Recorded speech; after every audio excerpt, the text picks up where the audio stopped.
नमस्कार दोस्तों, मेरा नाम है ऋतु अग्रवाल और आप सबका स्वागत है मेरे चैनल स्वर्णिम भारत पर। पिछले वीडियो में हमने बात करी गीता से जुड़ी कुछ अनोखी बातों के बारे में। आशा करती हूँ आपको वो बातें अच्छी लगी होंगी। हम सब जानते हैं भगवान श्री कृष्ण से अर्जुन ने गीता उपदेश सुना था।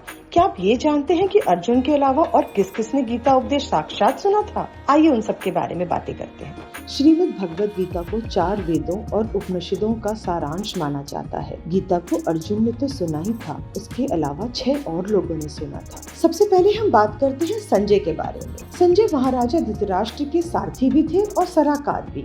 महाराज धृतराष्ट्र मैंने इसलिए कहा क्योंकि जब महाभारत का युद्ध लड़ा गया तो उस टाइम हस्तिनापुर के राजा धृतराष्ट्र ही थे। संजय को वेद व्यास जी ने एक दिव्य दृष्टि दी थी, जिसके कारण वो पूरा महाभारत का युद्ध धृतराष्ट्र को सुना सकते थे। समथिंग लाइक एक लाइव टेलीकास्ट जो आज हम स्पोर्ट्स चैनल में और टीवी पे देखते हैं, जो दुनिया के किसी भी कोने में होता है, हमें यहाँ पे टीवी स्क्रीन पे नजर आता है। संजय के द्वारा धृतराष्ट्र ने भी गीता को सुना। हनुमान जी जो अर्जुन के रथ के ऊपर ध्वज के रूप में विराजमान थे, उन्होंने भी गीता सुनी।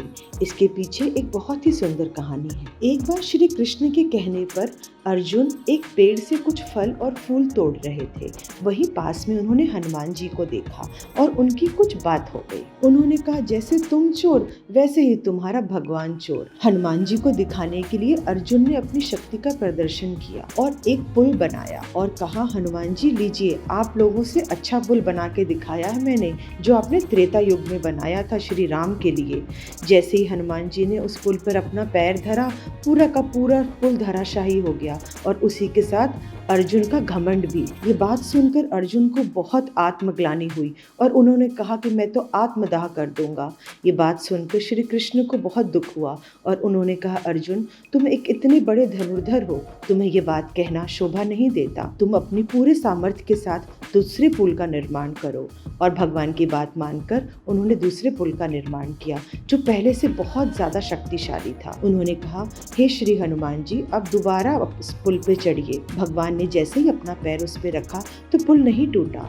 हनुमान जी ने नीचे झुककर देखा और देखा कि पूरे पुल का भार तो भगवान श्री कृष्ण ने अपने कंधों पे उठा रखा है। उन्होंने हनुमान जी से प्रार्थना करी और कहा कि बहुत बड़ा महायुद्ध होने वाला है प्रभु, आप तो शक्ति के भंडार हैं, हमारी रक्षा कीजिए। हनुमान जी ने कहा कि मैं तो त्रेता युग में श्री राम के साथ लड़ चुका हूँ, द्वापर में मेरा कोई काम नहीं। फिर भी अर्जुन का मान रखने के लिए हनुमान जी ने उनकी छत्र पर एक ध्वजा के रूप में रहना स्वीकार किया और पूरे युद्ध में अर्जुन की सुरक्षा करी। अर्जुन के रथ पे हनुमान जी का विराजमान होना तो सिर्फ एक बहाना था, सुननी तो उनको अपने प्रभु के मुख से गीता थी। चौथे हैं बर्बरिक, जिन्होंने गीता साक्षात सुनी। बर्बरिक पांडु और कुंती के पुत्र भीम और राक्षस कुल हिडिंबा के पौत्र हैं। घटोत्कच और आल्यवती के पुत्र हैं। बर्बरिक की माता ही उनकी गुरु थी और उन्होंने उनसे कई सिद्धियां प्राप्त करी थी। शिव की तपस्या के बाद उन्हें 3 अचूक बाणों की प्राप्ति हुई।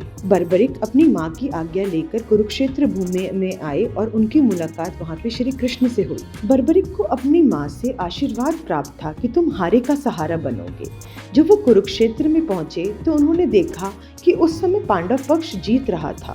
अगर बर्बरिक कौरव के साइड से लड़ते तो कौरव जरूर जीत जाते, क्योंकि उनको वरदान था कि वो पूरे महाभारत का युद्ध 1 मिनट में खत्म कर सकते हैं। और ये बात श्री कृष्ण को बिल्कुल मंजूर नहीं थी, इसलिए श्री कृष्ण ने उनसे परम बलिदान मांगा और बर्बरिक ने हंसते हंसते अपना शीश श्री कृष्ण को दान में दे दिया और वो महादानी कहलाए। फलस्वरूप श्री कृष्ण ने उनके शीश को जीवन दान दिया और उन्होंने पूरी गीता सुनी और महाभारत का महायुद्ध भी देखा।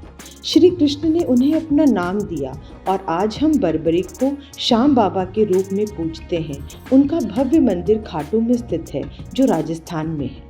इनके बाद श्रीमद् भगवद गीता को महर्षि वेद व्यास ने सुना, जिनका नाम कृष्णदेव पायन था।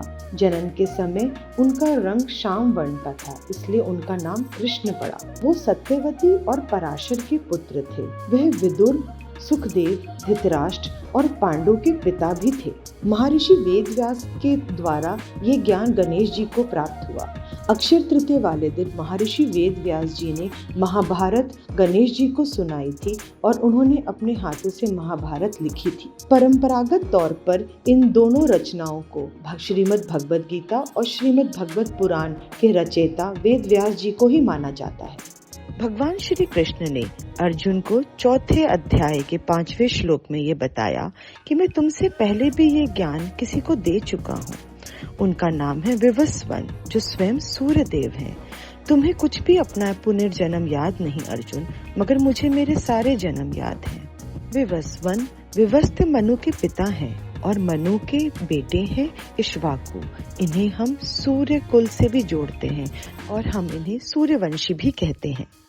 श्रीमद् भगवद गीता श्री कृष्ण और अर्जुन के बीच में एक संवाद है। इसमें श्री कृष्ण के 574, अर्जुन के 85, धृतराष्ट्र के 1 और संजय के 40 श्लोक हैं। श्रीमद् भगवद गीता के तो सारे अध्याय और सारे श्लोक ही महत्वपूर्ण हैं। श्रीमद् भगवद गीता में जो श्लोक मुझे सबसे ज़्यादा अधिक प्रिय है वो है 18 अध्याय का श्लोक नंबर 66, जिसमें भगवान श्री कृष्ण अर्जुन से कहते हैं, हे अर्जुन, मुझ में अपना संपूर्ण समर्पण कर दे और मैं तेरे सारे पापों और दुखों को मुक्त कर दूँ। पवित्र ग्रंथ गीता की इस साल 5160वीं वर्षगांठ है।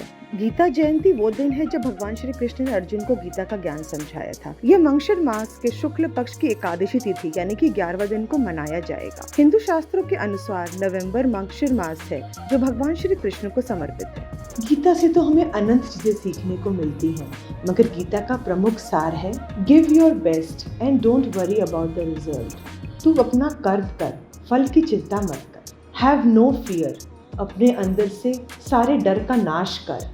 एंगर मिसलीड अ पर्सन, गुस्से में बोली गई वाणी, गुस्से में लिए गए डिसीजन अक्सर गलत ही होते हैं। डोंट डाउट योरसेल्फ, खुद पे कभी संदेह मत करना। हमेशा पॉजिटिव रहना और अपने रिजल्ट को पाने की हमेशा कोशिश करना। Control your desires and emotions, अपनी डिज़ायर को सब पे जाहिर मत होने दो। जो तुम चाहते हो सबको मत बताओ।